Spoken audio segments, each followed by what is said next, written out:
আসসালামু আলাইকুম। বুখারী শরীফের 2 নম্বর হাদিসটি হলো হযরত আব্দুল্লাহ ইবনে ইউসুফ রহমতুল্লাহ আলাইহি আয়েশা রাদিয়াল্লাহু তাআলা আনহা থেকে বর্ণিত। হারিস ইবনে হিশাম রাদিয়াল্লাহু তাআলা আনহু রাসূলুল্লাহ সাল্লাল্লাহু আলাইহি ওয়াসাল্লামকে জিজ্ঞাসা করিলেন, ইয়া রাসূলুল্লাহ, আপনার প্রতি ওহী কিভাবে আসে? রাসূলুল্লাহ সাল্লাল্লাহু আলাইহি ওয়াসাল্লাম বললেন, কোন সময় তা ঘণ্টাধ্বনির ন্যায় আমার নিকট আসে, আর এটি আমার সবচাইতে কষ্টদায়ক হয়, এবং তা সমাপ্ত হতেই ফেরেশতা যা বলেন আমি তা মুখস্থ করে নিই। আবার কখনো ফেরেশতা মানুষের আকৃতিতে আমার সঙ্গে কথা বলে, তিনি যা বলেন আমি তা মুখস্থ করে ফেলি। আয়েশা রাদিয়াল্লাহু তাআলা আনহা বলেন, আমি প্রচণ্ড শীতের দিনে ওহী নাজিলরত অবস্থায় তাকে দেখেছি।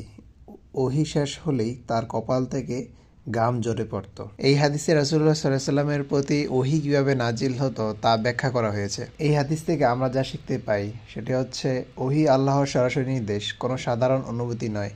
রাসূলুল্লাহ সাল্লাল্লাহু আলাইহি ওয়াসাল্লাম ওহী গ্রহণ করতেন অত্যন্ত কঠিন ও ভারী দায়িত্ব হিসেবে। ফেরেশতা কখনো ধ্বনি আকারে, কখনো মানুষের রূপে আসতেন। এরকম আরও বুখারী শরীফের হাদিসগুলো শুনতে আপনারা আমাদের চ্যানেলটিকে সাবস্ক্রাইব করবেন।